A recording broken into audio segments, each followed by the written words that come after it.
يوث نوذ تمازيغت الحي سميتها طاس دي بلجيك تصدق ذاك مونريال المنكراي سراكان تاكين مسا فاضله معروفين كس الحاين نوبسيرفاتوار نطوروفت ايوان يشدن غير في الطونفا مازال تدير فرانسيس l'Observatoire européen pour les fondamentalismes.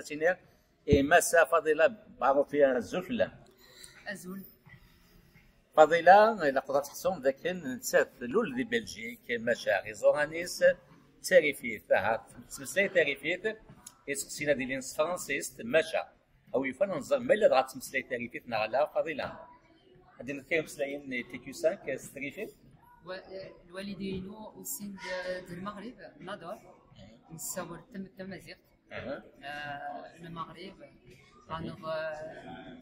أوار اللغة المغرب شوية مشنو تمازيغ الأوران وتفهم شوية تمازيغ الأوران شوية ما تفهمه كل شيء تمازيغ الكابيلي هذا تمستيخين تشوفها يا تصفينا القبائل ماشا شوفها هاتي كوزان رومالون على الويست الجيري 80 تلمسان هاتني سولهم دونك المحتوى هاتي دنسير فرانسيس نبغى شكون تدوي التكير اين كديني لقد فهم ماشي حاشا وكاد يقبلين ديما زيغان ولا ذويكاد كانت مساتكين اني منقى اموسو نتي طونفان فنسلم مع الاسلاميزم يوغي فوق مثل ديال فما ذوك مغال Annecy Nougafles, Adela. Donc, ma toute première question. Bon, les gens commencent à vous connaître. Votre passage ici, il a été vraiment réussi. Tout le monde il était impressionné par tout ce que tu as entamé comme discussion, comme discours. Donc, ça serait bien si vous pouvez nous relater brièvement pour les téléspectateurs de TQ5 Média le parcours de Fadela. Alors, moi, en quelques phrases, je suis née à Bruxelles, donc je suis d'une famille, comme je vous l'ai dit, du nord du Maroc. En tout cas, ma famille vient de là. Mes grands-parents sont les premiers à venir en Belgique pour travailler. Et donc, moi, j'ai grandi en Belgique et j'ai vu le fondamentalisme islamique grandir, pousser depuis les années 80 jusqu'à maintenant. Donc, moi, j'ai été travailleuse sociale par la suite.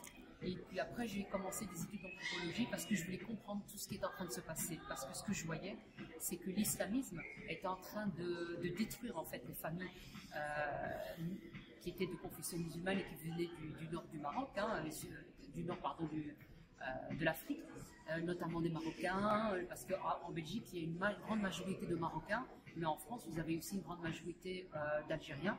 Et donc, moi, l'idée, c'était surtout d'abord, au départ, d'étudier l'islamisme pour aider les familles d'origine marocaine pour pas qu'ils tombent dans ce radicalisme et dans cet islamisme-là, dans cette pratique rigoriste. Et la deuxième chose, c'est que ce que j'ai constaté, c'est que l'islamisme a essayé d'effacer tout notre passé culturel des Amazirs, etc., du nord de l'Afrique du Nord. Et je donne souvent cette anecdote. Ma grand-mère avait ces tatouages qui signifiaient beaucoup, qui montraient de quelle tribu elle appartenait, ça racontait toute une histoire. Et les islamistes ont commencé à dire dans les prêches, dans les mosquées, que c'était haram, qu'il fallait les enlever.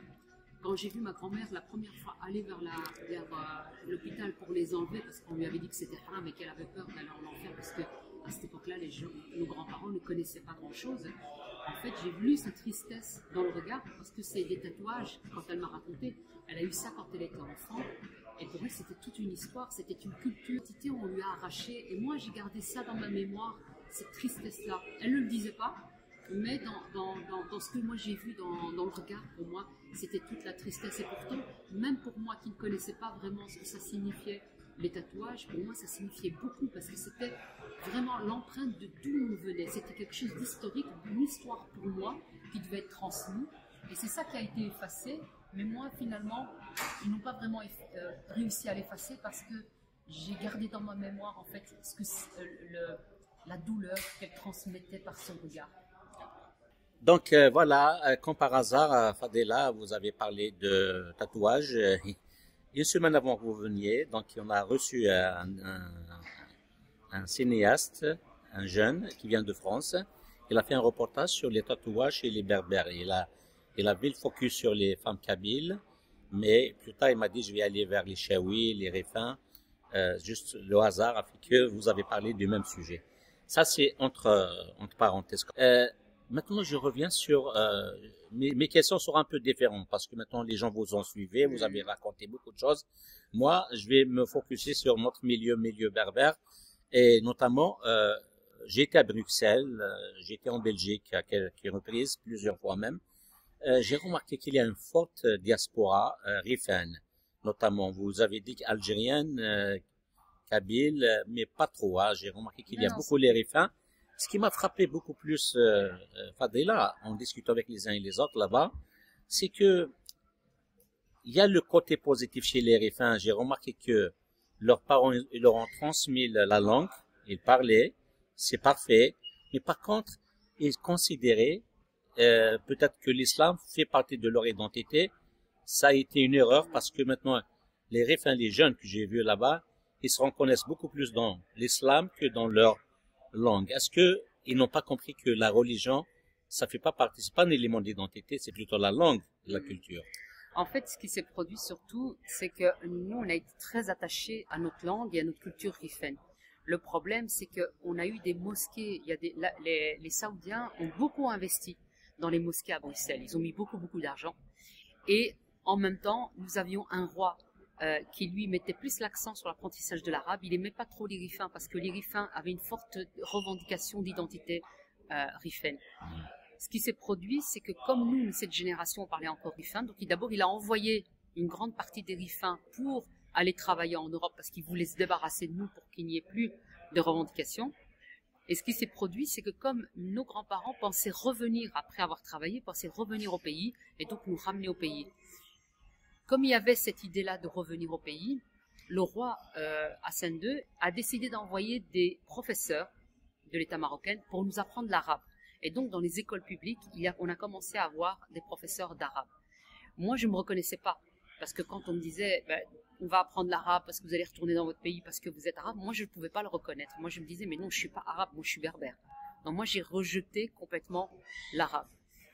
Et dans ma famille, on parlait français ou berbère. Mes grands-parents, ma grand-mère me parlait en berbère. On ne parlait pas arabe. C'est vraiment les mosquées qui ont commencé à induire chez les jeunes, à éduquer les jeunes dans l'arabe et dans l'école publique, ces cours qu'on nous donnait aussi en arabe. Et c'est ça qui a fait que les prochaines générations vont commencer à parler arabe parce qu'on va leur dire c'est la langue de l'islam, c'est votre identité. Et les frères musulmans qui vont être présents, au début ils sont très minoritaires, c'est vraiment les Saoudiens qui sont présents, mais petit à petit, l'influence des frères musulmans va faire qu'ils vont remplacer l'identité marocaine vers l'identité arabe. Et puis, il va y avoir les frères musulmans qui vont dire, vous avez une identité belge et vous avez une identité islamique. Vous êtes des musulmans avant tout. Donc, on va nous effacer finalement toutes ces identités-là pour la remplacer avec une identité islamique. C'est ça qui fait que maintenant, les jeunes parlent plus arabe ou pensent qu'ils sont arabes, etc. Ou qu'ils mettent surtout en avant la langue arabe. Parce qu'on leur a dit que c'est l'arabe de Coran, que c'est important, etc. Mais en réalité, à la base, on a plus revendiqué en réalité une identité culturelle amazigh et rifaine.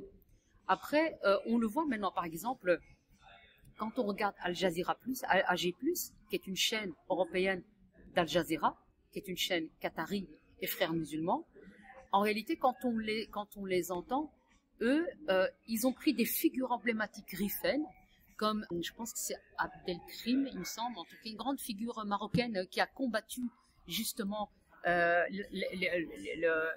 combattu contre les Espagnols. On a fait un reportage sur lui, c'est Abdelkrim Tabé. Il a fondé la République rifaine en 1921 jusqu'à 26. Les Français, les Espagnols, avec le Makhzen aussi, ils ont collaboré ensemble pour les 26. Exactement. Autrement, c'était la première république amazigh dans l'histoire. Exactement. Il avait juste pour votre information la monnaie rifaine. D'ailleurs, le dollar ou le dinar, il l'appelait le rifin. C'est comme ça qu'il l'appelait. Il avait un hymne national, il avait la langue rifaine comme la langue officielle. Il était en avance par rapport à son temps. Malheureusement, les trois forces espagnoles, françaises et le marocain, ils lui sont alliés contre lui. Voilà. Du coup, maintenant, on voit que AG+, récupère cette figure. Et donc, ce qu'ils ont fait, c'est qu'ils ont pris cette figure-là. Et maintenant, ils disent qu'en fait, c'est quelqu'un qui s'est battu pour l'islam, qui s'est battu pour les musulmans, qui s'est allié, en fait, et qui est parti en Égypte, etc. Donc, ils ont repris cette figure qui était présente pour nous. Et pour nous, c'était quelqu'un qui défendait vraiment la culture rifaine. Et ils sont en train de transformer. Et donc, ce qui veut dire que dans ces chaînes-là, web, que les jeunes regardent, finalement, ils sont en train de changer ce pourquoi ils se battaient. Ils en font une autre figure. Et c'est ça qui est dangereux, c'est qu'on est en train encore de continuer à effacer la culture rifaine, on est en train d'essayer de nous amnésier sur notre propre histoire. Et ça, c'est les islamistes qui font ça. D'accord, très bien.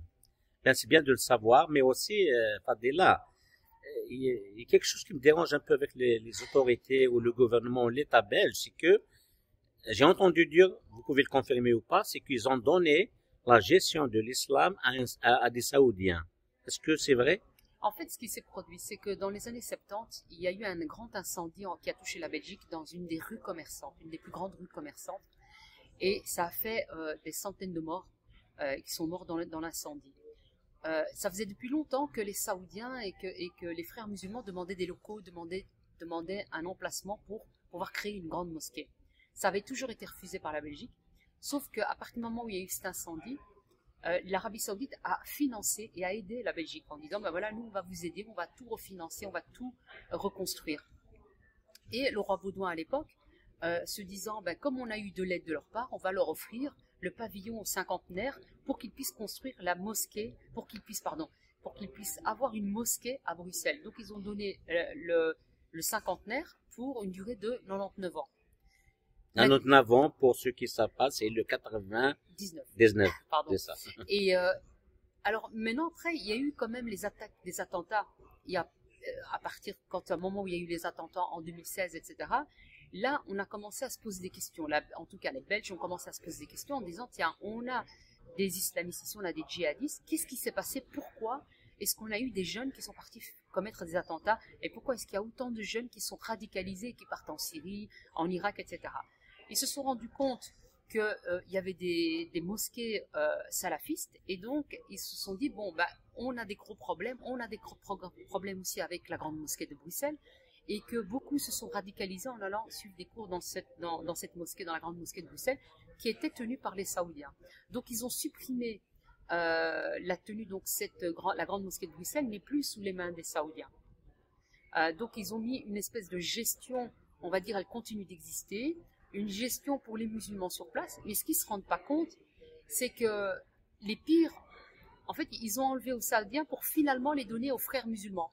Quand il y a eu les attentats en 2016, quand le gouvernement a dit, ah ben tiens, les salafistes c'est un problème, c'est eux qui ont radicalisé les jeunes, c'est eux qui favorisent la radicalisation, ce qu'ils ont fait, c'est que on a eu les frères musulmans qui ont dit, mais nous on va vous aider, il n'y aura plus personne qui va partir comme en Syrie, en Irak, etc. Nous on est là, on va vous aider, vous allez pouvoir déradicaliser les jeunes, on va vous aider à faire tout ça, etc.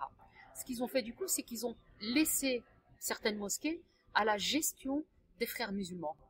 C'était plus les salafistes, mais c'était plutôt les frères musulmans maintenant qui sont majoritairement, qui ont toutes ces mosquées, et eux continuent à radicaliser sous une autre forme. On va dire d'une manière un peu plus soft, plus intelligente, elle est moins visible, elle est plus revendicatrice, elle est plus intelligente, plus réfléchie, et on a l'impression en fait que ces gens-là sont des intellectuels, parce que c'est vrai que les frères musulmans, eux, ils veulent une élite intellectuelle.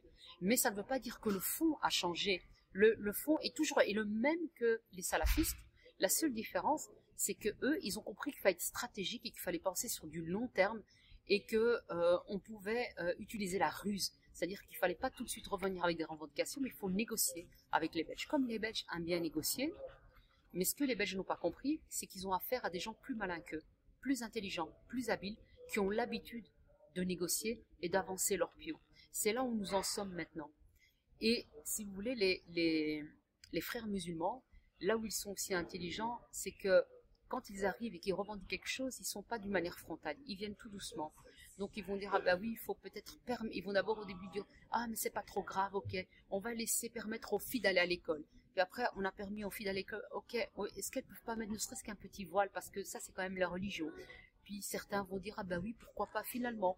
Et puis ce petit voile va se transformer en grand voile, et puis finalement en djilbab, et puis après... Il va se multiplier. Et puis il se multiplie, etc. Donc ils font avancer les choses étape par étape, et ils revendiquent étape par étape. Ils vont pas forcément frontal. Ils acceptent des compromissions, ils reviennent après pour la suite. C'est comme ça qu'ils fonctionnent. Et ça, les Belges n'ont pas compris. La manière aussi pour eux de lutter contre, soi-disant, le djihadisme, etc., ou le radicalisme, ils ont dit aux Belges, ben ok, si vous voulez lutter contre le djihadisme, si vous voulez que les jeunes ne partent pas en Syrie, eh bien, il faut lutter contre l'islamophobie. Donc, c'est-à-dire interdire toute critique sur l'islam. Si vous êtes gentil avec les musulmans et si vous acceptez certaines revendications, ben finalement, ça fera qu'ils n'iront pas faire le djihad et ils vont plus se radicaliser. Or, c'est le contraire qui se produit. C'est-à-dire qu'ils ont juste inversé les choses. Et donc, si vous voulez, après 2016-2017, ceux qui ont reçu les subventions pour lutter contre le radicalisme, ce sont les frères musulmans. Ce sont ceux qui nourrissent le radicalisme. Et les Belges, ça, ils n'en ont pas compris. Parce que ceux qui sont venus vers eux, c'est pas toute la population musulmane. Vous avez une population musulmane et ceux qui se sont présentés devant les ministres, les personnes influentes, ce sont les frères musulmans parce que les frères musulmans, ce sont des gens qui sont lettrés, qui ont fait des études, qui sont intelligents, qui placent bien leurs pions un peu partout. Et donc, c'est eux qui servent de relais entre les musulmans et l'État. Or, dans la majorité des musulmans, en fait, tous les musulmans ne sont pas frères musulmans ou ne sont pas wahhabites. On a des musulmans qui pratiquent leur islam et qui ne sont pas revendicateurs, qui travaillent, qui ne demandent rien du tout. Le problème, c'est que maintenant, ça fait 40 ans, on a de moins en moins de musulmans, on va dire... Modérés. Moi, je les appelle même pas modérés, mais je veux dire plutôt les musulmans qui pratiquent un islam à la carte, comme ceux de nos grands-parents.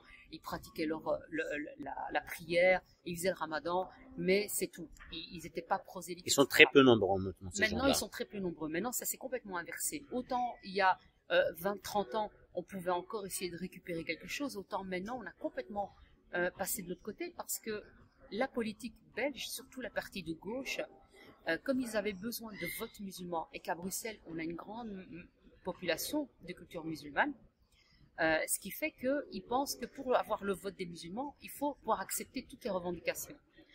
C'est la même que la gauche de France, par exemple, c'est ça? Oui, en fait, la gauche de la France a pris exactement ce que les Belges ont fait. En réalité, en Belgique... Donc les précurseurs, c'est les Belges d'abord. Bien sûr, ça fait depuis déjà les années 90 qu'en Belgique, c'est comme ça. Bien. Et la France est en retard par rapport à la Belgique. Wow. Moi, je dis toujours, si vous voulez connaître votre avenir, venez voir en Belgique.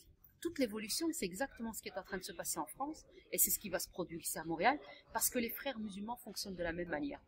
La deuxième chose, c'est que les frères musulmans, non seulement ont la même méthodologie, ils s'adaptent juste au contexte dans lequel ils sont, mais c'est les mêmes méthodes, c'est que ils ont aussi cette capacité, ils se transmettent les informations. Eux, ils ne travaillent pas uniquement d'une manière nationale, ils travaillent d'une manière internationale. Ils discutent entre eux. Les Belges et les Français, par exemple, se côtoient, les Pays-Bas, etc. Ils se côtoient, ils savent qui est qui, et ils se parlent, ils avancent de la même manière. Et il est fort à parier que les frères musulmans ici côtoient aussi les Belges, côtoient aussi les Français. Alors pourquoi la Belgique est importante? Et elle est aussi importante pour nous, pour vous ici, à Montréal, partout dans le monde, c'est que Bruxelles, c'est aussi les institutions européennes. C'est la capitale de l'Europe. C'est là où vous avez tous les lobbyistes, vous avez tous les gens influents, radicalisés, les gens du Qatar, les membres du Hamas. On a par exemple le chef du Hamas européen qui a ses bureaux en face des institutions européennes. Quand on sait qu'il faut des milliers d'euros par mois pour pouvoir louer un bâtiment juste en face du Parlement européen, c'est très cher. Même les Belges sont incapables de vivre autour du Parlement européen. Il n'y a que les gens qui travaillent au Parlement qui peuvent se permettre de payer ce type de loyer. Quand on voit qu'on a un membre européen du Hamas qui vit là, quand on voit le nombre de Gazaouis qui maintenant arrivent sur notre sol, ce sont des Gazaouis, des membres du Hamas. Ce n'est pas des pauvres Palestiniens qui sont massacrés. Ceux-là, ils n'ont pas le droit de sortir. Ceux qui ont le droit de sortir, ce sont les membres du Hamas qui arrivent à Bruxelles, qui arrivent à Paris, qui arrivent à Montréal, qui arrivent dans tous les lieux où ils peuvent influencer les politiques pour faire avancer leur cause, pour faire avancer la cause des frères musulmans. D'accord. Maintenant, Fadela, vous faites partie des personnes qui ont créé l'Observatoire européen des fondamentalismes, dont vous êtes actuellement la directrice. Est-ce qu'en créant cet observatoire, vous n'êtes pas approché par les faiseurs de politique étatiques belges pour des conseils? Alors non. En fait, nous, on a alerté depuis bien longtemps tout ce qui allait se passer. Et tout ce qu'on a dit qui allait se passer, ça s'est passé. Nous avons démontré, nous avons fait des dossiers sur chaque personne influente parmi les frères musulmans, que ce soit en Belgique, en France, etc. Et malgré ça, en fait, ce qui s'est passé, c'est l'inverse. C'est-à-dire qu'on a été tellement attaqués. On nous a traités d'extrême droite, etc. Parce que derrière... Vous l'êtes pas, en fait, parce que vous dites, vous êtes un observatoire. Oui. Vous n'avez pas d'orientation politique. Exactement. Nous, on est complètement apolitique. Moi, D'accord. je refuse. On m'a déjà proposé d'être une femme politique. J'ai refusé de faire de la politique parce que j'estime que le sujet pour lequel je traite concerne tout le monde, ne concerne pas qu'un seul parti. D'accord. J'ai compris le système des frères musulmans, je sais comment il fonctionne, je sais que dans tous les partis politiques, de l'extrême gauche à l'extrême droite, ils vont influencer un moment ou un autre. Ils ont commencé avec la gauche, l'extrême gauche, le centre, maintenant ils commencent à approcher la droite et ils vont même juste, si l'extrême droite arrive au pouvoir, ils iront jusqu'à l'extrême droite. On ne les verra pas arriver. C'est des gens extrêmement brillants et intelligents. Ils ont une façon de fonctionner. Donc, si vous voulez, moi, dans cet observatoire, on a toujours dit qu'on était apolitique. Mais eux, ils nous ont étiquetés, ils nous ont mis un étiquetage d'extrême droite pour ne plus être intervenants. Parce qu'ils se sont rendus compte que ce que je disais, ce qu'on disait, pouvait influencer contre eux. Et donc, comme il y a déjà une alliance qui avait été faite avec la gauche et que la gauche était déjà corrompue, il fallait absolument nous dédire, il fallait absolument nous salir pour que les gens ne suivent plus. Maintenant, des années plus tard, les gens commencent à se rendre compte que tout ce qu'on a dit, c'est réalisé, que tout ce qu'on a dit est exact. Les islamistes, la gauche, ont peur de nous.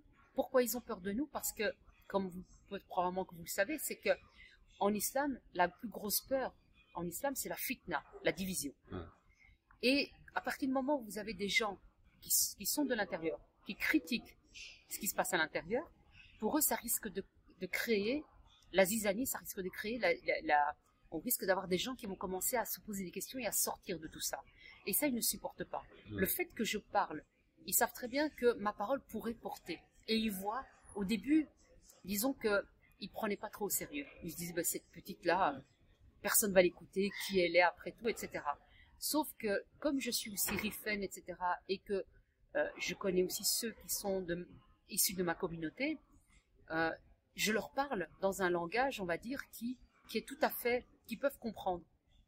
J'ai été travailleuse sociale, j'ai aidé beaucoup de femmes, d'hommes et d'enfants qui sont issus de la communauté musulmane, que ce soit maghrébine, turque, etc. Tu répètes encore le mot maghrébine parce qu'on on vous a reproché ça.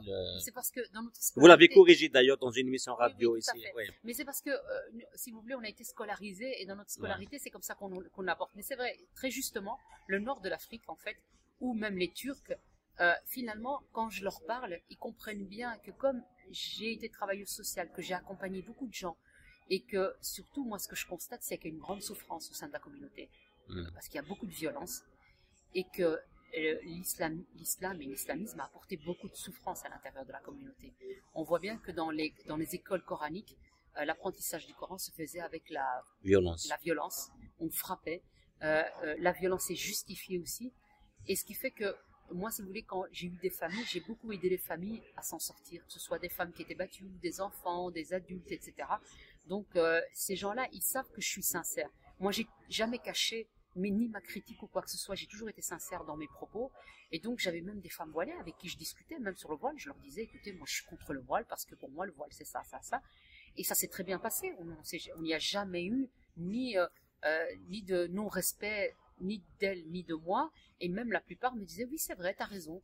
Mais voilà, moi, je le mets parce que si je le mets pas, je pourrais pas sortir parce que, etc. Moi, on me raconter la vérité parce que ils savent que je sais que c'est pas une liberté de choix. Ils vont pas nous raconter à nous qui sommes issus de l'intérieur tout le baratin qui sortent à tous les idiots utiles, à tous ces mécréants qui n'y connaissent absolument rien et qui boivent finalement tout le lait toxique que leur donnent finalement les islamistes et les frères musulmans. Très bien. Voilà, merci. Maintenant, comme j'ai dit au début, donc mon émission, je veux qu'elle soit un peu différente par rapport à celle que nous sommes habitués. J'aimais bien aller rentrer dans le fond un peu familial, si c'est pas discret, de Fadela, qui est élevé au sein d'une famille de plusieurs frères et j'imagine sœurs aussi, non? Oui, on est d'accord. Et apparemment, vous êtes le mouton noir qui a remis en cause un peu la religion j'allais dire de l'État, mais de la famille. Est-ce que ça vous a posé problème au sein de la famille? Alors, ça m'a toujours posé problème depuis l'enfance parce que poser des questions, c'est pas bien vu. Ce qu'Allah a dit ou ce que le prophète a dit, on peut jamais remettre en question, même avec la logique et même avec juste des questions qu'on se pose en tant qu'enfant. Pourquoi ça, pourquoi pas ça, etc. Et puis après, à l'âge adulte, quand j'ai commencé à prendre mes distances, là c'est clair qu'il y a eu une rupture avec mes frères, parce que comme vous le dites, hein, je suis issue d'une famille de 8 enfants, je suis l'aîné, il y a 4 garçons, 4 filles. Et vous êtes l'aîné, c'est ça? Je suis l'aîné. D'accord. Et donc tous mes frères et sœurs en fait suivent plutôt un islam qui est plus ou moins rigoriste, c'est-à-dire ils sont tous en fait islamisés à des degrés différents. D'accord. On est du salafiste aux frères musulmans. Fréristes plutôt. Ils n'ont pas prêté allégeance aux frères musulmans, mais ils ont une idéologie plutôt frériste. Ils écoutent les prêches des frères musulmans. Et donc, si vous voulez, ils ont grandi avec ces prêches-là sur Internet, etc. Et donc, ce qui fait que moi, on était en opposé par rapport à ce qu'on pense. Moi, je suis sortie finalement de l'islam parce que ça m'a posé des questions sur pas mal de choses que je lisais dans le Coran ou dans les hadiths que j'ai découverts. Et donc, je me suis retirée de tout ça et je me suis dit, finalement, moi, je n'ai plus rien à voir avec ça, etc. Et puis finalement, il y a eu un rejet, il y a eu une rupture. Après, la plus grosse rupture, c'est surtout mes positions sur Israël. À partir de 2021, quand j'ai commencé à prendre ma première position, et c'était tout bêtement en réalité, parce que moi, le conflit Israël-Palestine, je ne connaissais pas. Moi, c'est pas une question qui m'a vraiment intéressée dès le départ. Je connaissais l'antisémitisme depuis l'enfance, que j'entendais des camarades de classe, etc., juifs, sales juifs, etc., les insultes et tout ça. Ce qu'on nous apprenait aussi dans la religion, que les juifs étaient mal vus, que Mohammed il a été dans un village qu'il a massacré, etc., qu'on a eu une juive qui a essayé d'empoisonner Mohammed, etc. Mais à part ça, moi je ne connaissais pas grand-chose, on va dire, de la culture juive. Je savais que dans mon quartier il y avait des magasins juifs, mais je ne connaissais pas plus que ça. C'est vraiment au fur et à mesure, la première fois, c'était je pense en 2011, où j'ai discuté il y avait eu des attaques où je crois que c'était des Gazaouis qui couraient vers la frontière d'Israël. Il y a eu des sommations qui ont été faites par des soldats de Tsahal en disant aux Gazaouis n'approchez plus, mais les Palestiniens avec leurs enfants, les femmes couraient vers la frontière. Donc il y a eu des tirs, il y a eu des morts.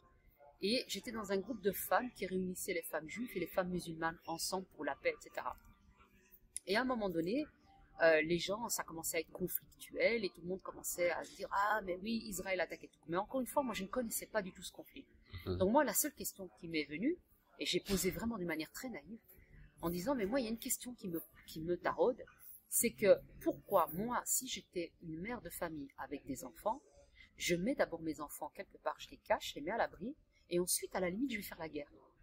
Comment se fait-il que ces enfants sont là, en première ligne, ils sont envoyés vers des soldats. Et là, les gens ont commencé à me dire, mais comment tu peux dire une chose pareille? Ils ont hurlé, etc. Ils n'ont pas aimé la remarque. Ils n'ont pas aimé cette remarque, alors qu'elle était vraiment très naïve. Il n'y avait pas de position ni pour l'un ni pour l'autre. Et puis, il y a une dame que je connaissais qui faisait partie d'une grande institution belge, qui était d'origine libanaise, qui m'a écrit en message privé que je connaissais, qui était une amie, et qui m'a dit, mais Fadila, comment tu peux dire une chose pareille? Les gens ont le droit de se battre pour leur terre, etc. Donc je lui dis, écoute, moi je veux bien, mais est-ce que tu peux m'expliquer pourquoi mettre les enfants là? Toi, tu as un enfant, pourquoi est-ce que tu laisserais ton enfant, tu l'enverrais comme ça? Et elle répondait pas à la question, et puis à un moment donné, je dis, donc, t'es d'accord pour l'enfant martyr? Est-ce que tu es d'accord avec ça? Elle m'a dit, oui, si c'est pour défendre leur terre. Donc là, moi j'ai été choquée. Je me suis dit, attends, non, on ne pourrait pas en tant que mère, moi je ne peux pas concevoir qu'on envoie son propre enfant, son bébé, envoyer se faire tuer, qu'on aille nous, à la limite en tant qu'adulte, mais en enfant. Donc ça, c'était la première confrontation. Et puis je me suis dit, au fond, il y a quelque chose qui ne va pas dans tout ça. J'ai commencé à m'intéresser petit à petit au conflit Israël-Palestine. Et puis finalement... Déjà, nous, les berbères, on a assez de problèmes, alors que... Voilà, exactement. Ce que je toujours donne comme conseil, on a beaucoup de problèmes, alors laisse ce conflit, il a beaucoup d'avocats sur terre, il a beaucoup de trucs, mais bon... Apparemment, vous êtes forcé à le comprendre. Donc, en fait, parce que on était obligé j'ai été obligée de m'y intéresser pour différentes raisons. La première, c'est que on voit grandir l'antisémitisme. C'est-à-dire que... Et encore, Fadela, Non, en mais discussion, l'antisémitisme, il faut le revoir aussi, parce que les Arabes, c'est des sémites. Oui, mais c'est même pas à ce niveau-là. Ça, Ok, on d'accord. peut faire un truc sémantique, c'est Ouais, pas grave. ouais. Parce que moi, ce que je veux dire tout simplement, c'est que moi, j'ai vu de mes propres yeux, j'étais élève aussi étudiante, à 2 reprises, j'ai vu comment on traitait les enfants juifs. J'ai vu comment ceux de ma communauté ont insulté des juifs. J'ai vu comment ils les ont méprisés, alors que ces enfants-là, ils ne se revendiquaient pas d'Israël, ils étaient nés en Belgique. Pour eux, c'était des Belges juifs, ils étaient là depuis plusieurs générations. Ok. Ils ne parlaient jamais d'Israël, en fait. Par contre, les musulmans qui étaient dans ma classe, qui étaient de l'âme communauté d'origine marocaine, eux les insultaient, les traitaient de Yehudi, les insultaient, leur faisaient des signes en montrant le nez pour leur dire tu es juif, etc. Et j'ai vu ces enfants-là qui ont dû quitter l'école parce qu'ils étaient maltraités. Ça, c'est une réalité. Pour moi, c'est ça l'antisémitisme. Après ça, quand il y a eu en 2021, il y a eu ces attaques donc contre du Hamas qui a commencé à envoyer des missiles vers Tel Aviv. Là aussi, j'ai été dans les manifestations pro-palestiniennes pour voir un peu ce qui se passait, parce que de nouveau, on reparlait encore du conflit Israël-Palestine, et je me disais, mais au fond, mais qu'est-ce qui se passe, c'est quoi encore ce truc-là? Tout le monde commençait avec émotionnellement encore à s'intéresser à ça. Je vais dans ces manifestations et je vois des personnes d'origine marocaine qui commencent à crier sales juifs, les juifs on va les tuer, les sionistes on va les tuer, etc. Donc des propos vraiment très violentes et très violentes. Et de l'autre côté, ensuite, il y a eu un appel de la communauté juive de Belgique qui ont dit on va aller devant le consulat d'Israël pour manifester. Et quand j'ai été dans cette manifestation, qu'est-ce que j'ai constaté? C'est que le discours n'était pas la même. D'un côté, j'entendais de la haine, et de l'autre côté, honnêtement, dans cette manifestation, ils disaient des juifs devant le consulat. Pour dénoncer ce que... Non, ils étaient là juste pour dire, nous on veut la paix. D'accord. On veut la paix entre les deux peuples, on veut qu'il y ait une reconnaissance des deux États. Ils disent, nous on ne veut que la paix. Ça, c'est ce qu'ils disaient. Et donc, moi, si vous voulez, après ça, bon, il y a des gens qui m'ont reconnu parce que je suis sur les réseaux sociaux, et donc, ils m'ont dit, est-ce que vous voulez faire une photo avec moi? Alors, je dis, bah oui, pourquoi pas? Donc, j'ai fait une photo, il y avait le drapeau d'Israël, donc j'ai touché le drapeau d'Israël, j'ai fait une photo, je l'ai mis sur mon mur Facebook en disant, ben voilà, j'étais devant le consulat d'Israël, j'ai entendu que des discours de paix et appellent justement à arrêter la guerre, etc. Et suite à ça, j'ai eu plus de 3000 commentaires. Wow. Avec des commentaires positifs qui disaient ah c'est bien, etc. Puis des commentaires très négatifs qui me disaient espèce de sale traître, t'es une sioniste, t'es payé combien, avec tous les insultes qu'on peut imaginer de la part de certains issus aussi de la communauté marocaine et autres qui ont commencé à m'insulter. Ça a été vraiment un post qui a fait énormément bouger d'elle. Et c'est là où je me suis dit on a un problème avec ce conflit-là. C'est que ce conflit-là, il sert pour à chaque fois rassembler autour de l'islam pour détruire tous les opposants. Si par exemple vous avez tous les démocrates, les trucs, ouais, c'était devenu comme un fonds de commerce politique. C'est pas un fonds de commerce, je dirais pas, mais plutôt un fonds qui permet d'enlever le cerveau, d'anesthésier le cerveau des personnes. C'est-à-dire que si vous avez un problème dans un pays, imaginons, si on prend le cas de l'Algérie, si le peuple revendique des droits, l'Algérie va dire « Ah, regardez ce que vos frères vivent là-bas, en Palestine, etc. » Et tout de suite, comme s'ils étaient lobotomisés, les gens, hop, ils ont oublié tout d'un coup leur misère et tout. Eux, ils n'ont rien, ils n'ont pas à manger. Et nous, les Kabyles, on a cette expérience en 2001. La gendarmerie, elle a atterri sur 128 jeunes, on les a tués. Et puis, des manifestations partout. Et puis, à cette époque-là, les autres Algériens, comme vous dites, ils n'ont manifesté aucun soutien. Au contraire, ils ont fait une marche pour les Palestines. C'est ça. Parce qu'à cette époque-là, les Israéliens tuaient des enfants, etc. Ils ont fait pour la Palestine, mais pas pour soi-disant, leurs frères kabyles. Ça, c'est juste mon expérience en 2001. Je parle de 2001. Vas-y, continue, Fadela. Donc, pour moi, si vous voulez, le problème, il est là. C'est qu'on ne se remet jamais en question. Nous, c'est toujours la faute des autres. C'est toujours la faute d'Israël. Moi, à un moment, je dis, vous voulez vraiment sauver ces enfants palestiniens? Arrêtez de les financer. Parce que les finances, ils vont pas chez les enfants palestiniens. Ils vont plutôt chez les groupes terroristes qui en mettent plein la tête et plein la poche. Quand on voit Arafat et qu'on voit tout son business, quand on voit que sa fille, elle a tout un quartier de Londres qui lui appartient, d'où vient cet argent? C'est tout l'argent qui, au départ, a été donné par l'Union européenne, par toutes les organisations, ONG, tous les gens qui ont envoyé de l'argent. Il ne va pas chez ces enfants palestiniens. Et en plus, ces enfants sont éduqués à la haine du juif, et c'est tout ce qu'ils font. Si on veut vraiment une paix entre ces nations-là, à un moment donné, il faut arrêter de financer, il faut que ces financements soient contrôlés et qu'on sache exactement ce qu'on en fait. Pour moi, c'est ça la priorité. Donc quand les gens me disent « Ah, mais nous, on est pour ces pauvres enfants, etc. » Moi, j'ai dit « Non, c'est faux, vous mentez. Parce que si vous étiez réellement pour sauver les enfants, vous ne feriez pas toutes ces manifestations pro-palestiniennes. » Le 8, il y a pas longtemps, là, quand les otages ont été remis en Israël. Israël a toujours dit depuis le départ, vous nous remettez nos otages, les Hamas déposent les armes, on arrête la guerre. Ils l'ont fait, ils ont reçu leurs otages, etc. Il y avait des accords qui avaient été signés.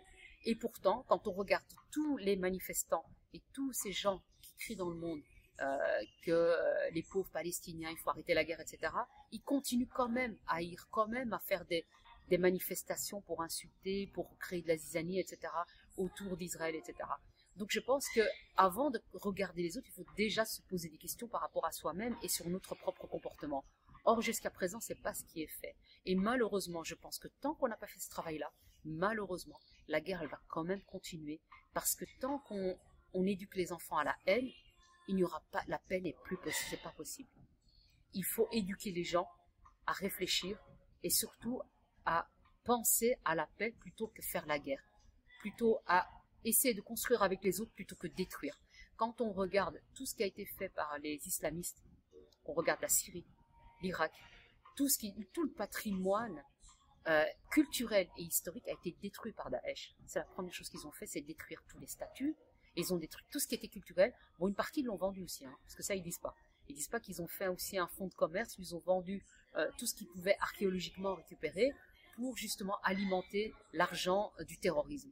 Mais ils ont détruit quand même un patrimoine, ils ont effacé la culture syrienne, ils ont effacé la culture irakienne, et c'est ce qu'ils font tout le temps. Ils l'ont fait dans le nord de l'Afrique, dans l'Afrique du Nord, et ils le feront partout, et ils essaient de faire la même chose en Occident, que ce soit à Montréal, que ce soit en Amérique, que ce soit en Europe, ils font exactement la même chose. Ils effacent l'histoire et ils refabriquent une autre histoire pour que les jeunes puissent ensuite épouser l'islam, celle des frères musulmans ou celle du wahhabisme, etc. Oui, l'objectif, de toute façon, c'est toujours le même, c'est le califat. D'ailleurs, le Hamas l'a toujours dit, du fleuve à la mer. Quand on dit du fleuve à la mer, ça veut dire qu'il n'y a pas, on n'envisage pas un avenir avec Israël. C'est pas possible. Donc, pour toutes ces raisons-là, moi, je me dis, tant pis, je vais peut-être à contre-courant de la majorité, mais en même temps, je sais qu'il y a aussi des personnes qui sont de mes origines, qui m'écrivent et qui me disent, on est d'accord avec toi, mais on peut pas le dire parce qu'on a peur, parce qu'on sait, on voit bien tout ce que tu reçois comme attaque, etc. Moi, je suis pas financée. On m'a essayé de m'acheter. Je peux vous assurer que si vous savez le nombre de groupes qui ont essayé de m'acheter, et que ce soit des islamistes, ils ont essayé de m'approcher pour me faire taire, que ce soit des gens de la franc-maçonnerie, que ce soit même des gens de l'Opus Dei, que ce soit... Si vous voulez, tous ces groupes-là ont essayé de me financer. Si je voulais vraiment m'enrichir, j'aurais pu. Si je voulais vraiment m'enrichir, j'aurais pu me mettre en politique, j'aurais pu aller dans la gauche. Franchement, la gauche, quand vous êtes une personne d'origine du nord de l'Afrique, Temazra, oui. Pour eux, c'est bénédiction, parce que ils se disent, ils vont nous ramener des voix. Mais tout ça, comme je l'ai refusé, j'en paye le prix. C'est que maintenant, je vis modestement, etc. Je me plains pas trop, mais je sais que ma situation est très précaire et qu'à partir de janvier, je n'aurai plus du tout aucun moyen, ne serait-ce que pour pouvoir me payer un loyer, etc. Ça, c'est la réalité quand on prend ce chemin-là. Donc, les gens sincères, ils le payent très cher. Tout à fait. On est bien placé pour ça, exactement. Pour le savoir. Et ceux qui disent qu'on s'enrichit, que les sionistes nous donnent des chèques, moi, je leur dis non, moi, je le fais gratuitement. Ouais. Vraiment, avec bon cœur. Et je ne reçois de l'argent de personne. Et au contraire, en fait, on me bloque et on me fait des djihad judiciaires. Je dois payer en plus des avocats. Et les dons que je reçois pour m'aider pour les avocats, ce sont monsieur et madame tout le monde qui eux-mêmes voient ce problème-là et qui m'envoient des petits dons et qui me disent, voilà, pour vos frais d'avocat, etc. Mais honnêtement, sinon, aller vers ce truc-là, c'est quelque chose qui est plutôt de l'ordre de la sincérité, de l'honnêteté. On le fait plus pour une cause plus grande que nous. Tout à fait, Fadela. Et vous venez de répondre à ceux qui vous critiquent souvent dans les réseaux sociaux, comme quoi vous recevez de l'argent d'Israël. Eh bien, Fadela vient de le dire, non, de vous le dire, et puis nous aussi on le confirme. Avant de revenir un peu à votre passage ici au Canada, Fadela, on va vous donner un scoop, c'est que Fadela, beaucoup de gens ne le savent pas, c'est qu'elle a un frère qui a fait une carrière dans le football, qui est assez connu, comme vous êtes en train de le voir sur cette image-là. C'est ça. Il a fait en Italie, il a joué en Italie, c'est ça? Oui, en fait, il a commencé par Anderlecht. Et en vrai dire, c'est moi qui l'ai entraîné quand il était petit. Wow. Parce que moi, j'ai joué au football. Ouais. Et que je l'ai entraîné quand il était tout petit à partir de 2 ans et demi, 3 ans. Et à l'âge de 5 ans, je l'ai inscrit à Anderlecht. Ouais. Et quand il a joué à Anderlecht, il a joué jusqu'à 11 ans. Et à 11 ans, il a été recruté par le PSV Eindhoven. Il a joué là-bas jusqu'à 18 ans. Et au PSV d'Eindhoven, en fait, après, à 18 ans, il avait le choix entre PSV Eindhoven et l'Inter de Milan. Et il a choisi l'Inter de Milan, alors que mon conseil, c'était plutôt de rester au PSV Eindhoven. Pourquoi? Parce que à l'Inter de Milan, il y avait déjà des grands joueurs. Voilà. Et moi, je lui ai dit, tu vas pas pouvoir jouer, autant montrer, et tu auras une plus grande carrière si tu joues à Eindhoven, parce que là, il lui offrait vraiment la possibilité de jouer. Il était vraiment brillant. Pas parce que c'était mon frère, mais c'est parce que vraiment, il savait bien jouer. Il a été à l'Inter de Milan, et finalement, il était plus souvent sur le banc que sur le terrain, alors que vraiment, il jouait très très bien. Ouais. Donc, c'était une erreur de stratégie, n'a pas écouté votre conseil. Voilà, c'est juste entre parenthèses, parce que il y en a beaucoup qui nous regardent, qui aiment le football. Ceci, que votre passage ici, au Canada, il était impressionnant. Et d'ailleurs, nous avons préparé cet extrait sur ce qui s'est passé le dimanche 19 octobre à la Grande Bibliothèque de Montréal, une conférence publique animée par Fadela Maroufi et Florence Bergeau-Blaclair, avec comme titre « Quand la foi devient une arme politique ». Comprendre l'entrisme islamiste et le frérisme. Voici un extrait qu'on vous a préparé et je vous reviens avec Fadela Maroufi. En fait, on est en train d'essayer d'inviter les intervenants, les scientifiques, les gens qui travaillent de façon académique universitaire sur la question de l'islamisme et le frérisme en Europe pour qu'ils viennent aussi donner des présentations ici. Malheureusement, on voit que il y a pas de possibilité d'avoir des places dans les universités. Donc, aujourd'hui, on a invité Madame Florence Bergeau-Blaclair ainsi que Madame Fadela Maroufi. Les deux sont anthropologues. Madame Florence Bergeau-Blaclair, docteur en anthropologie, chercheuse au CNRS en France, ainsi que présidente et fondatrice du Centre européen de recherche et d'information sur le frérisme. Elle va nous faire en fait une présentation. Elle est l'auteur de 2 ouvrages majeurs, frérisme et l'islamisme et la question de djihad par le marché. Fait que j'espère que puis Fadila vient c'est une Belge d'origine marocaine, anthropologue. Et berbère. Et berbère aussi, puis anthropologue, travailleuse sociale aussi, fondatrice de l'observatoire sur les fondamentalismes à Bruxelles. Fait qu'ils vont parler, ils vont faire des présentations, puis j'espère que ça vous... Merci, Mondana. Alors, je reviens sur mes personnages, donc vous les voyez, costume, cravate, barbe finement rasée, très souriant, vraiment pas du tout le djihadiste qu'on imagine avec le couteau entre les dents. Ce ne sont pas effectivement les mêmes. Les deux, que ce soit les djihadistes ou eux, rêvent d'un califat. Mais ils ne rêvent pas exactement de la même chose, ni n'ont les mêmes moyens pour y parvenir. Les diverses formes de soufisme, le self-islam, une espèce d'islam à la carte, et je simplifie évidemment beaucoup, et une autre branche qui est celle de la salafia, vous avez peut-être entendu ce terme, et qui correspond à un fondamentalisme dogmatique, littéraliste, qui prône un retour à l'islam des origines, un islam qui serait plus authentique que l'islam de la fin du 19e, du 20e siècle, que l'islam moderne. Spécialiste mondialement reconnu des frères musulmans et qui fait preuve de beaucoup de courage parce qu'elle est menacée, elle est sous surveillance policière, sous protection policière presque 24 heures sur 24. Donc, j'ai beaucoup de respect envers cette femme et je pense qu'on a besoin de plus de femmes et d'hommes courageux comme ça. Merci beaucoup. Merci à vous. Florence, voilà, et ça s'est bien passé, environ 150, dans une belle salle, pleine. Votre réaction? Belle salle, des gens vraiment... Une sorte de revanche aussi, parce que la première fois, ça fait tout un bruit, votre présence ici, mois de juin. maintenant c'est un succès. La dernière fois, j'ai pas pu faire ma conférence à cause dans cette librairie à cause des menaces vraiment préoccupantes. Aujourd'hui, c'est complètement différent. On avait un public, je sais pas, 150 personnes, des gens qui sont très intéressés, qui veulent savoir, qui posent des questions, qui veulent du débat. Bon, voilà, c'est comme une espèce de frustration de ne plus pouvoir penser des choses qui sont complexes et que j'essaye de rendre abordables. Et voilà, et vous étiez là aussi, Ouais, vous c'est avez ça. posé des questions. Bon retour, François. Merci beaucoup. Au plaisir.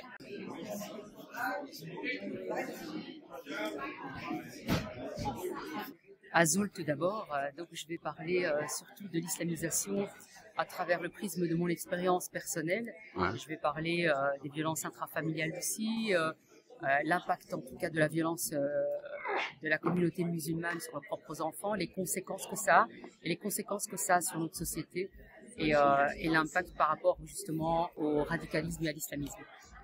Certaines mosquées seront financées par la drogue, ils vont financer les armes, payer et acheter des armes pour faire le djihad.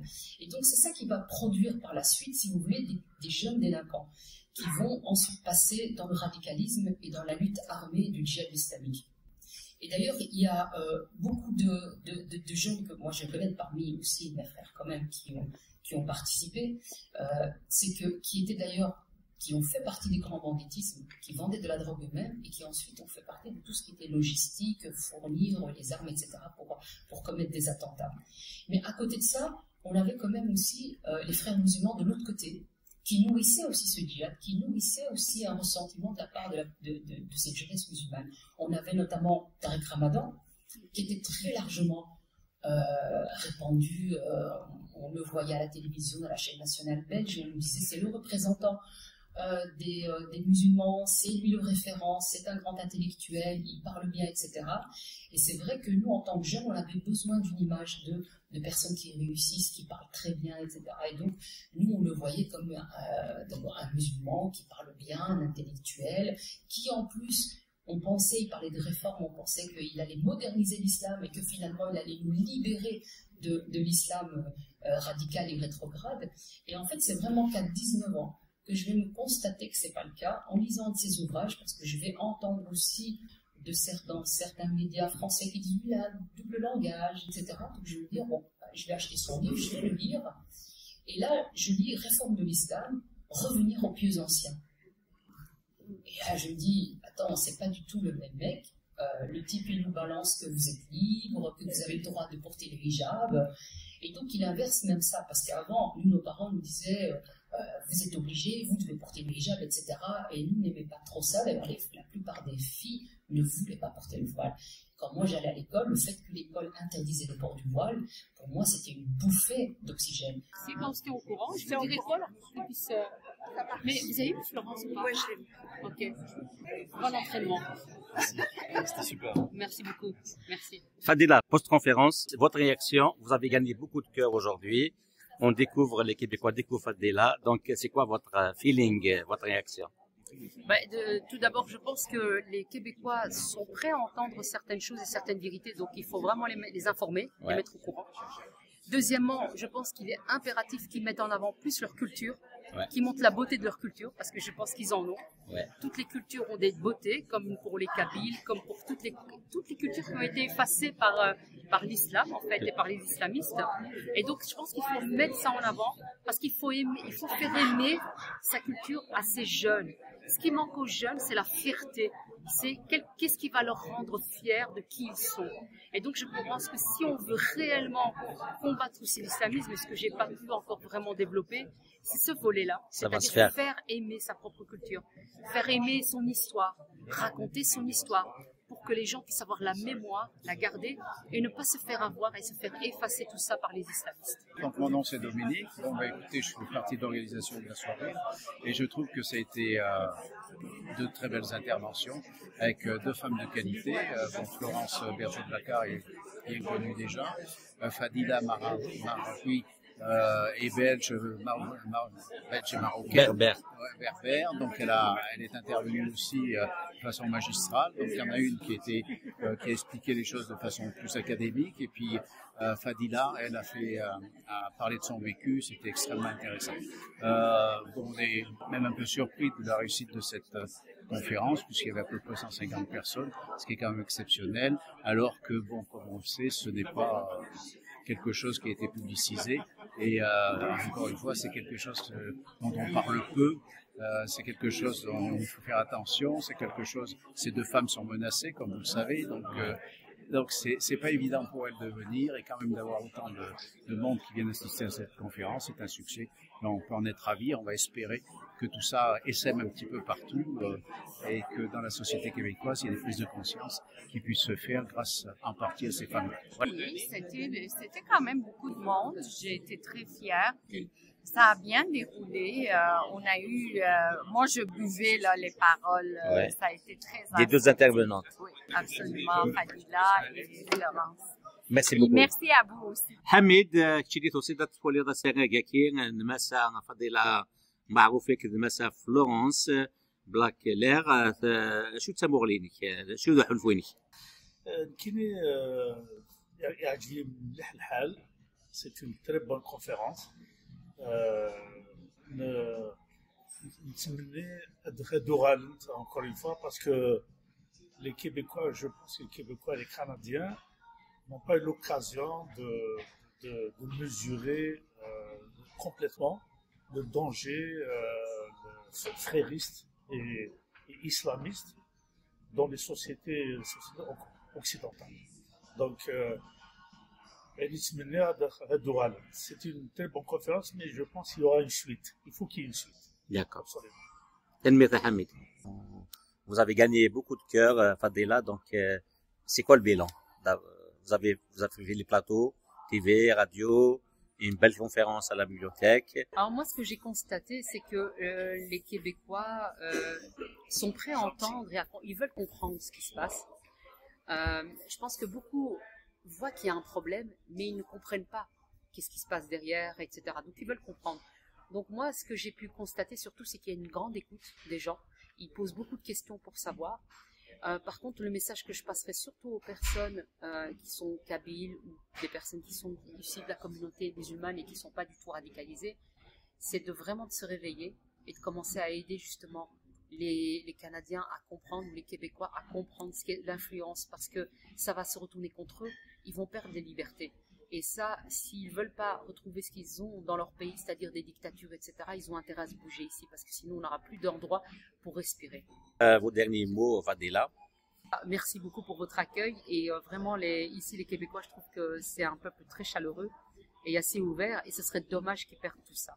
أكاني هي دوسات كلام تميلي ذاك الإسلام مسا فاضلة معروفي إقلام لنسات يتسلوي نعم ويقال يتسبدن أمس مقال مازال سمسم كاكين أمس مقال نطوف نواني شو دنيكا في الطنفان على l'Observatoire européen des fondamentalismes مثلا تعداد ذاكيت خمكاني سنة تمليليين تغامسة مازال نوال غوتشكو الدول الكندا ناك vous allez revenir au Canada? J'espère, si on m'invite, oui. Aux États-Unis, probablement aussi. Si on m'invite, oui. Très bien. هكا هي ودينا قيمة دي تلويث.